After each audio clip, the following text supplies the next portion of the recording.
Assalamualaikum warahmatullahi wabarakatuh. Good morning, good afternoon, and good night, everyone, whenever you watch this video. So, today we would like to discuss again about discourse analysis. Specifically, we would like to talking about the scope of discourse analysis for English language teaching. In this case, there are 8 questions that we would like to discuss together, in which we would like to talk the specific about the scope. In this case, we would like to discuss it together. So without any further ado, let's get started. Well, the first question: do you agree that discourse and discourse analysis refer to the same thing? So what do you think, Safri? Okay. I think no. Discourse and discourse analysis are not exactly the same thing, although they are closely related. Discourse is a broader concept. It refers to any instance of language used in a social context. This can be spoken or written communication, including conversation, speech, articles, social media posts, and even things like art science. That is real communication. And discourse analysis is a field of study. It is a set of tools and methods that researchers use to analyze discourse. Discourse analysis examines how language functions in this context, how meaning is constructed, and how it is influenced by social, cultural, and historical factors. This is the process of dissecting and understanding communication. I think that's it. Okay, so how about you, Aqil? I think I disagree. Discourse and discourse analysis do not refer to self-in discourse, refer to say any form of language interaction that has meaning, while discourse analysis is an analytical approach used to understand, parse, and interpret the discourse. Discourse is a broader concept that includes all forms of language used in the context of communication. Discourse involves understanding how language is used in social interaction, how meaning is constructed, and how context affect the understanding of the message conveyed. While discourse analysis is a specialist approach used to examine and parse discourse in greater detail. Discourse analysis involves the process of examining language structure, implied meaning, linguistic convention, and social context that influence the production of understanding of text. In practice, discourse analysis can involve techniques such as keyword identification, sentence structure analysis, the use of linguistic theories, as well as revealing meaning hidden in the text. Discourse analysis helps to understand how discourse is constructed, how meaning is constructed, and how content messages are conveyed through the use of language. Thus, while discourse refers to the use of language in the context of communication, discourse analysis is a more focused and systematic approach to understanding the structure and meaning in discourse.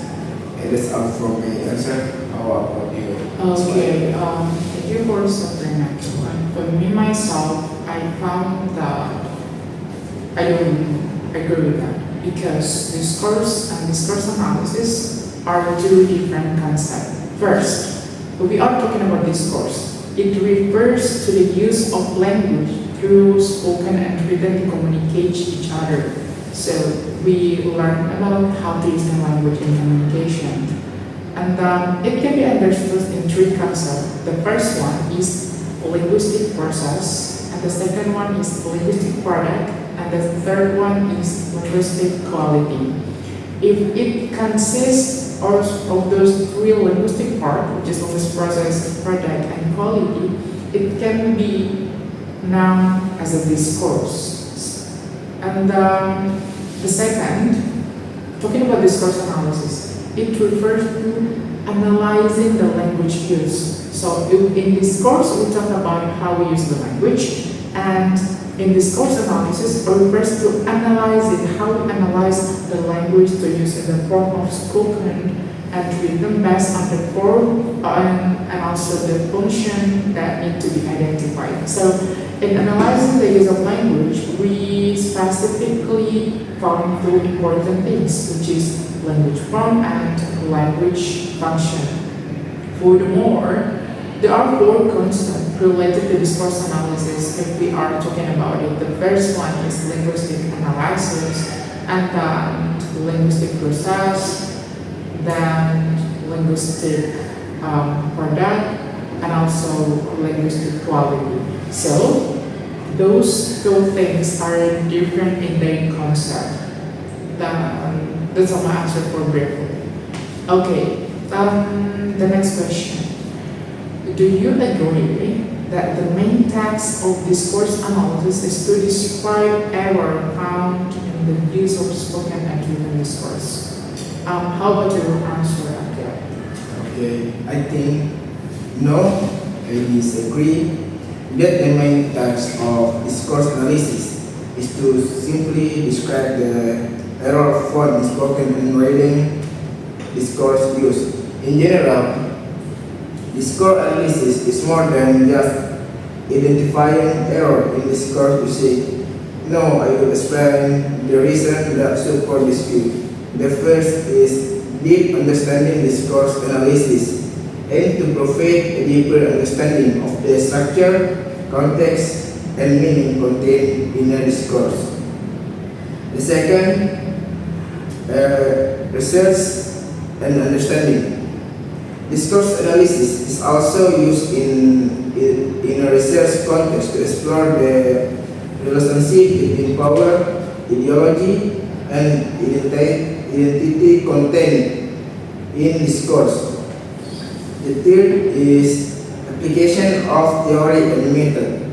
Discourse analysis involves the application of linguistic, social, and cultural theories and complex method of analysis to parse and understand discourse. And the last is structure understanding discourse analysis. Discourse analysis helps in understanding the structure of discourse, including grammar, style, organization of information in particular text. It makes it possible to identify certain patterns used in music delivery. That's all for the answer. How about Okay, this one? so you don't agree with that because it's more broad and not just focus on the error. Okay, how about you, Safri? So again, my answer is no. I don't agree that the main task of discourse analysis is to describe errors in spoken and written discourse. While discourse analysis can identify non-standard uses of language, its focus on broader. Discourse analysis goes beyond errors, while some forms of analysis might focus on grammar or mechanics. That's not the main objective. Discourse analysis is more interested in how language is used to achieve specific purposes in a particular context. Focus on meaning making. Discourse analysis delves into how participants in a discourse construct meaning. It examines how social, cultural, and historical factors influence language use and how these elements shape the message being conveyed. I think that's it. Okay, thank you very much. And for my own answer, I absolutely do not agree with that because as I have read, the discourse analysis is very widely and applicable in every situation in human life. So if we are think that the main task of discourse analysis is to describe error, is not the real thing of discourse analysis because it's more broad and it's more widely, particularly in language. So through discourse analysis, we do not only find the error found in the use of spoken and written, but we analyze it deeply to understand what language is exactly and how the language is used in human life to interact with each other. So we don't only talk about the error, but we also talk about how we use the language and how the language can perform and can communicate the meaning or the message that we want to convey to others. So one of the parts that I can highlight from any aspect that this course analysis covered is about, as I have mentioned before, language forms and language functions. Because by understanding these two things, it will guide us to analyze the structure as well as the texture in comprehend the meaning in dealing with effective communication. So by acknowledging the language form and language function, not only the error, it will help us to have a effective communication with each other. So that's my answer. And next, the third question. Do you agree that the scopes of discourse analysis are both spoken and written discourse? So I would like to answer first. For this question, I do agree with stating that the scope of discourse analysis are both spoken and written discourse, in which both use to communicate. We can communicate by spoken and we can communicate by written discourse. So in this context, there are several distinctions between spoken and written discourse, in which in this case I will explain about three distinctions. The first one is that spoken is primary, while written is secondary in the form of communication. So commonly people use the spoken as a way to communicate rather than written in their daily activity. So yeah, I also realized that. And the second one, spoken is interactional, where the sender and receiver in the form of communication directly interact with each other and that actively participate in that conversation. While written is just transactional, where the sender and receiver not directly meet. In this case, there is just an exchange of word that can feed a message to the sender. A message from the sender to the receiver. So there is only a message in written. And another thing is that spoken is audible and temporary, while written is visible and permanent. Another instance of good discourse can be seen through their visibility, where it's spoken. We directly hear the message, but it's not long-lasting because, all messages, maybe it's possible to keep for some, while in written, even not directly we hear about it, but the receiver read the message and it permanently occurs rather than the spoken discourse. So that's the distinguish between spoken discourse and written discourse. How about you, Aqil? For my answer, yes, I agree that the scope of discourse analysis include both spoken and written. The difference between spoken and written discourse includes various aspects that can affect understanding and analysis in the context of discourse analysis. Spoken discourse tends to be more spontaneous, interactive, and prone to variation in intonation, facial expression, and body language. On the other hand, written discourse has a tendency to be more structured, more formal, and more reproducible, with consistency as it can be recorded in a stable written text. In addition, spoken discourse usually involves direct interaction between the speaker and the listener, while written discourse is usually one way without instant direct interaction.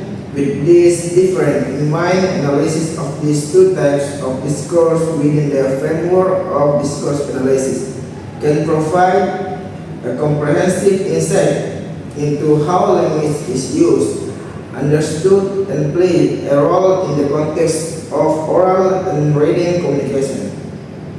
By considering these different discourse analysis can provide a holistic approach in analyzing different types of discourse, both spoken and written, to understand how language is used in various communication contexts and how it affects the formation of meaning and understanding in social interaction. That's all for my answer. How about you? Okay, thank you. And how about you, Safri? Same as you, yes, I agree that this concept of discourse analysis encompasses both of spoken and written discourses. Discourse analysis is fundamentally concerned with how language functions in real-world context. This applies equally to spoken interaction and written text. Discourse analysis can analyze a wide range of spoken discourse, including conversation, debates, lectures, and even spontaneous utterance. Similarly, written discourse includes everything from novels and articles to social media posts and emails. That's it. Okay, thank you. So, Safri, another question. Do you know what spoken discourse is? Yes, spoken discourse refers to the ongoing use of language in spoken communication situation. Spoken discourse is dynamic.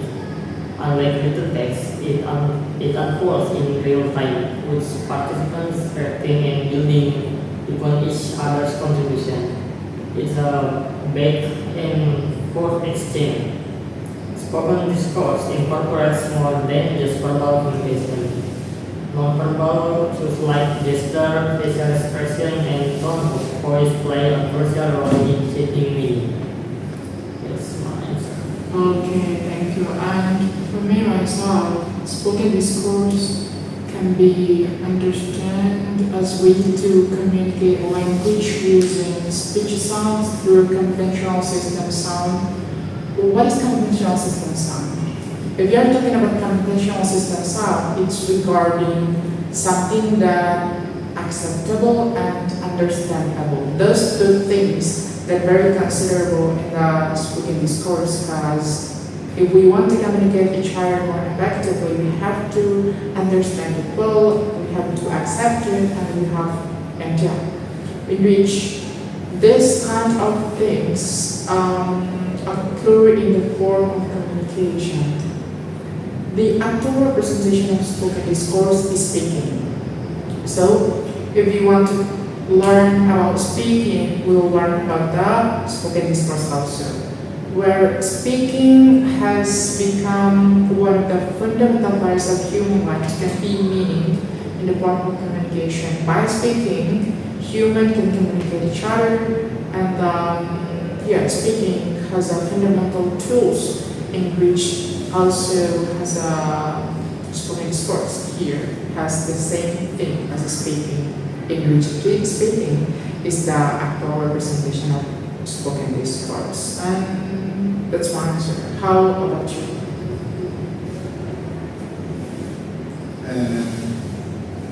Okay, from the answer,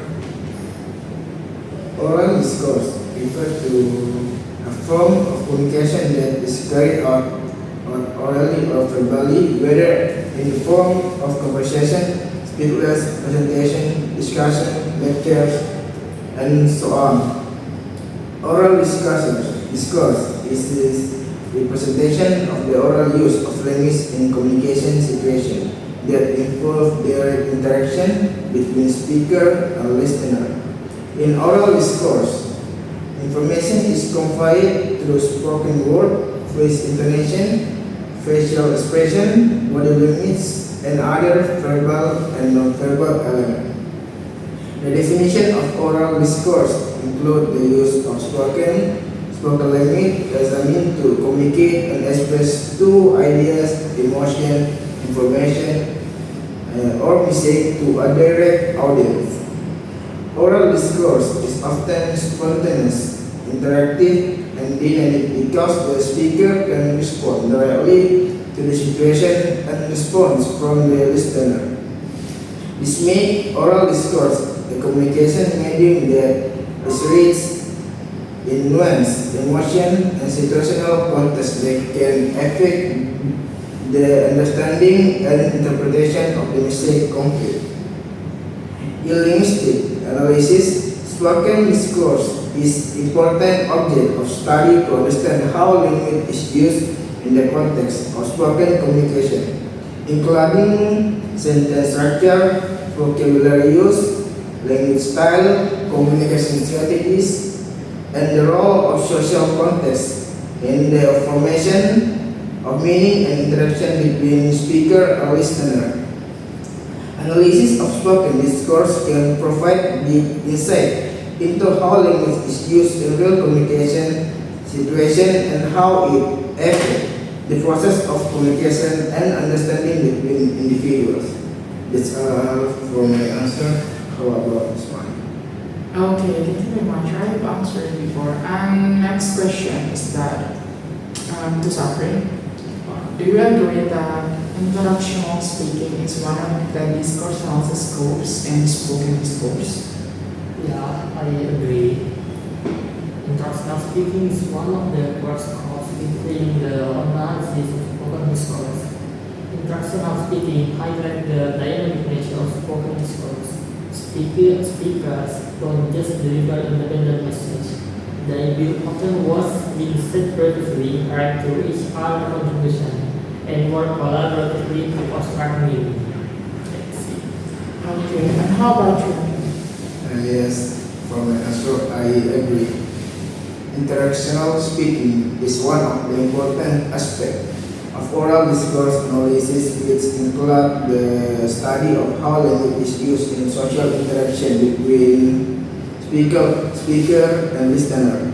The concept emphasizes the importance of interaction between speaker and listener in understanding and analyzing spoken discourse. In the context of interactional speaking, attention is paid to the way communication interact with each other, how they respond to each other, will dialogue and share meaning. This include the use of language to convey message, interpret responses, demonstrate understanding, and negotiate shared meaning in the context of oral communication. That's all for my answer. About Ismail. Okay, thank you very much. And once regard to these questions is that I do agree with that because in the form of spoken discourse there are three major functions. Either speaking as interaction, speaking as translation, and speaking as performance. In which in this case, it's and speaking as interaction, it's encoded or known as an interactional speaking that commonly found in human daily interaction to socialize each other. So if we are socialize each other, talking with other people, two people or more, we have been including interactional speaking there. So furthermore, in this case, simply we can find that interactional speaking is simply the form of two or more people meets and engage in the conversation. Even in a small talk, which is just only try to make a greeting each other and that, yeah, that's the interactional speaking. Furthermore, spoken discourse used based on its purpose in the context of interaction. Example, in the communication to evaluating people deeply. So, if we want to evaluate people deeply or knowing people deeply, we would like to use an interview as a spoken discourse. And another case is that if we want to talking about a specific problem and we want to solve this problem in this form, we try to do a discussion. So discussion here is as a spoken discourse. So spoken discourse is regarding their own purposes and the specific concept, as I have given an example before. That's an answer regarding these questions. Okay, next, we'll move to the next questions. Do you agree that casual conversations and casual conversation are different? What do you think, Safri? Absolutely. Casual conversation and classroom conversation are quite different. Casual conversation aim to build social connection, share experience, and entertain. They are driven by personal interest and enjoyment. Classroom conversation, on the other hand, have a more specific learning objective. They are designed to facilitate knowledge acquisition, practice skills, and promote critical thinking. Casual conversation tend to be formal, using slang, idiomatic expressions, and incomplete sentences. The focus is on getting the message across efficiently and understanding each other on a personal level. Classroom conversation, however, often require a more formal gesture. Teachers might use technical vocabulary and complete sentences to ensure clarity and accurate communication of academic concepts. Okay, and how about you, Aqil? Okay, for my answer is yes, I agree that casual conversation and classroom conversation have significant difference in the context of language use and purpose of communication. Now, there are some difference between the two first. The first is purpose of communication. Usually aims to build social relationship, express emotion, or share information informally. The second, language style. More likely to use informal language, slang or slang. The third, level of politeness. Sometimes more relaxed in terms of politeness and social norms. And the last is language structure and completeness. May be more likely to use less formal sentence and free language structure. With this difference, casual conversation and classroom conversation have different characteristics in terms of purpose, style, level of politeness, and the structure and comprehensiveness of the language used. Understanding this difference is important to be able to communicate effectively according to the context and situation. This is from my answer. From about you, Ismail. Okay, for me myself, I totally agree that casual conversation and classroom conversation are two different forms in the interactional speaking. Differentiated from casual conversation and classroom conversation has such a norm, language pattern, and expression that need to be considered and to use. In the classroom conversation, there is specific thing that students and teacher need to be followed, in which in a classroom conversation it's not commonly used because we don't need it. For example, there was some expression that we need to be used in a classroom conversation, such as say excuse me, and they want to ask a question, they need to raise a hand, while in a casual conversation we don't need to do it. Another thing is that I found when in a classroom conversation, teacher asking to clarify or testing the students about something. So the teacher has to know the answer, but they need to ask the student to clarify either the student understand or not, either the student has another information or not. In a casual conversation, sometimes, not sometimes, but commonly, when people asking something, it's something they do not know. So they really don't know what the answer of this question, so they just ask it to each other. For a specific example is that there are students that have such a discussion, not formal discussion, for example in the cabin or in their friend's house, were sharing stories each other, then one of them just raised hand first, like, excuse me, we want my ask question for you, while the student raised his hand, and other student like, sure, while feel confused to see the student raise his hand because it's not commonly appear in a casual conversation. So that's one of the things that differentiate between casual conversation and casual conversation. If we do something like raise hand in a classroom conversation, it's something that, okay, everyone understands that you want to ask a question. But in a casual conversation, if you want to ask a question, raise your hand and using such a formal language, it will make them like confused and asking, why did you do that? And that's my example that I get from this question. Well, next questions. Do you agree that classroom is the first place for learner to learn and to practice their English? What do you think, Safri? No, I don't agree that the classroom is the first place for learners to learn and practice English. While classroom provides a structured environment with qualified teachers, learners can be exposed to English through movies, music, TV shows, books, and even video games. Immersing themselves in everyday English usage can improve listening comprehension and vocabulary acquisition.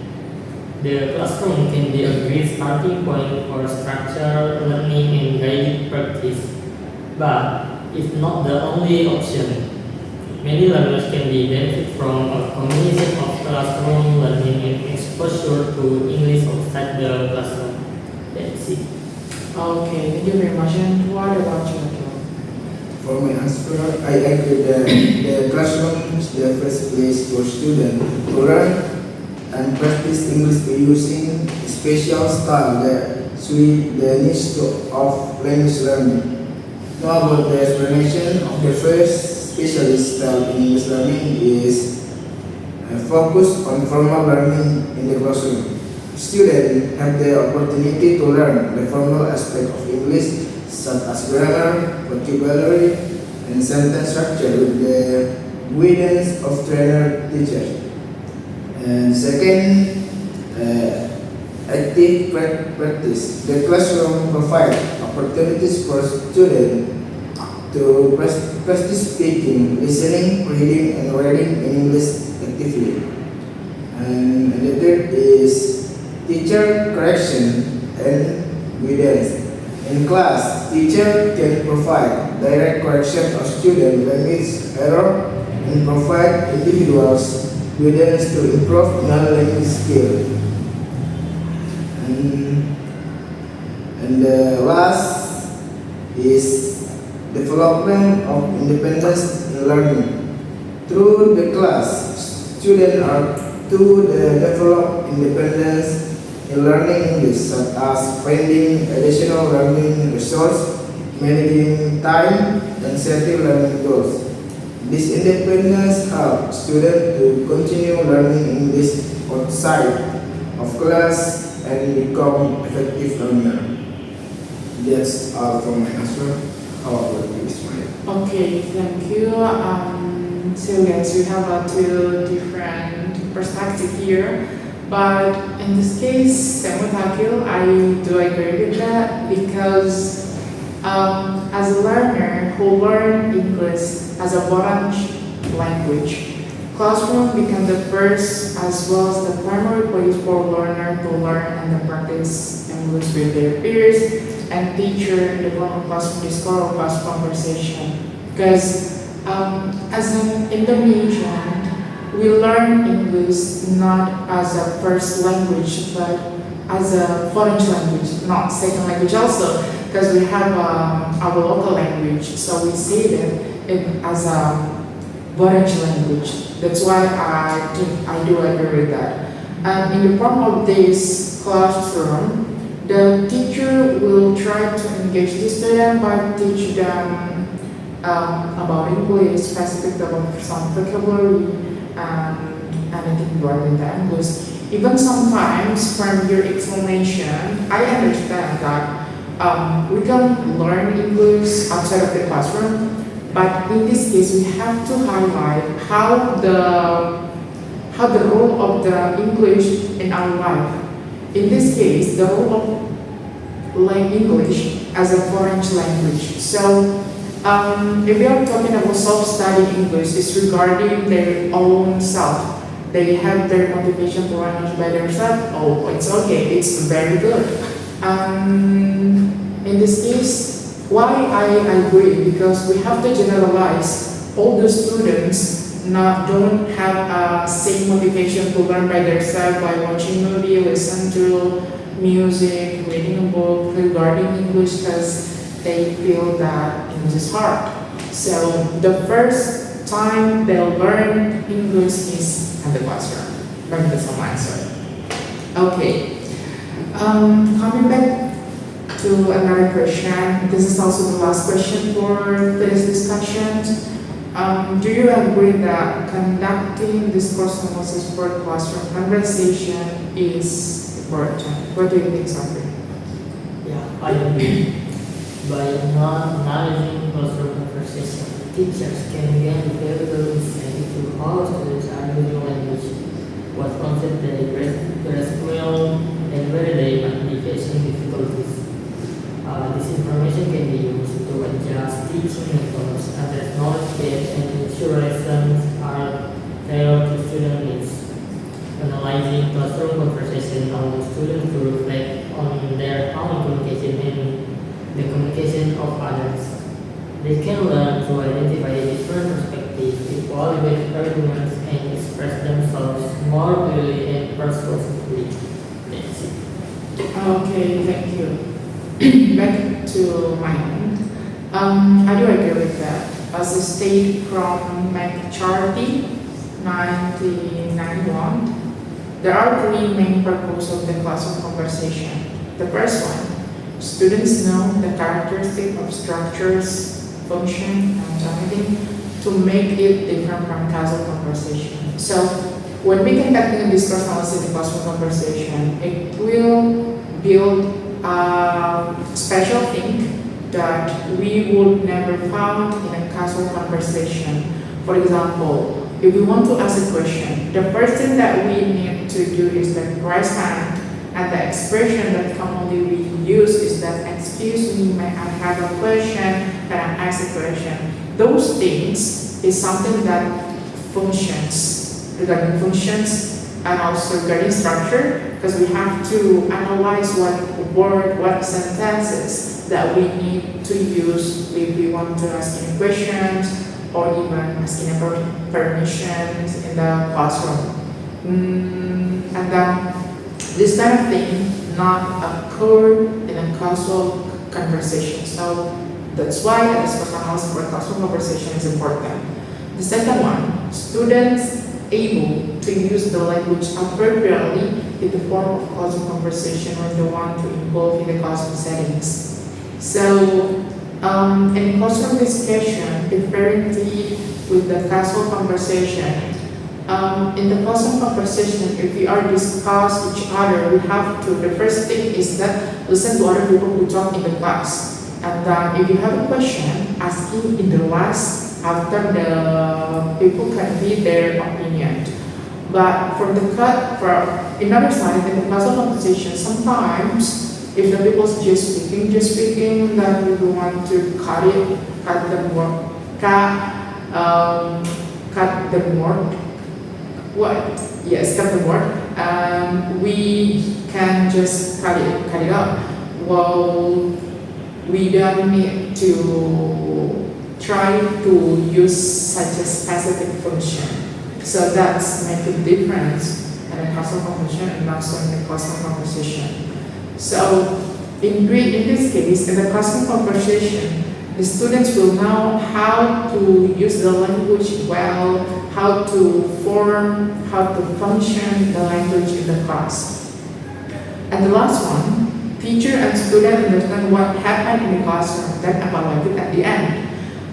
In this kind of case, by knowing about the discourse analysis in the classroom conversation, teacher and student can understand what happened. Why the students and teacher can know what did happen in the classroom? Because there's a specific expression And the specific sentence, the specific rules that they use in the classroom when comparing each other that not according to classroom compositions. And yeah, at the end they evaluated why we need to evaluate it in the classroom composition. By evaluating, the teacher will know what kind of thing that the students need to improve, and also the students know what kind of thing that they need to improve. That's one answer. And the last one, what about you? Okay, for my answer, I agree that doing active dialogue, discourse analysis for classroom conversation is very important in English learning. And now regarding the purpose and focus of the first one is improving speaking skill. The aim to improve students' speaking skill to be more confident and fluent in communication English.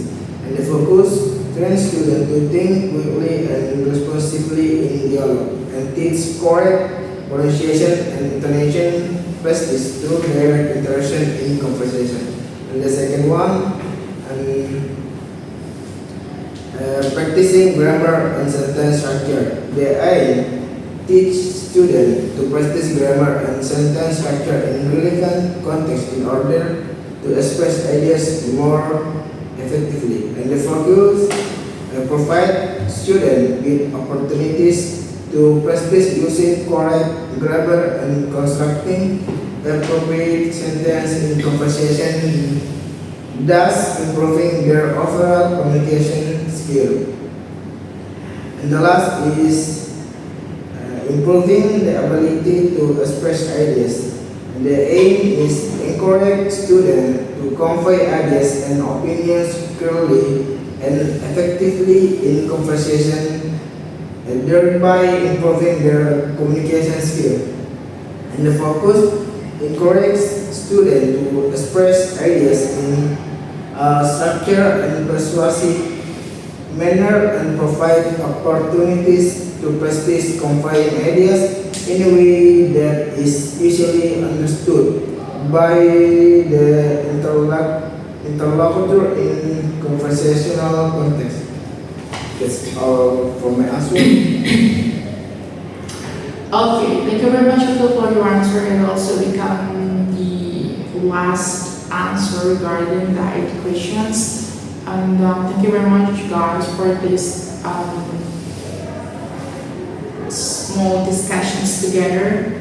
It is very valuable. We got a new highlighted, so insightful regarding our answer, your Aqil answer, and so Safri's answer that has a different, but in this case, we found another thing about the scope of discourse analysis when it's not teaching that more deeply and more understand about the scope of discourse analysis.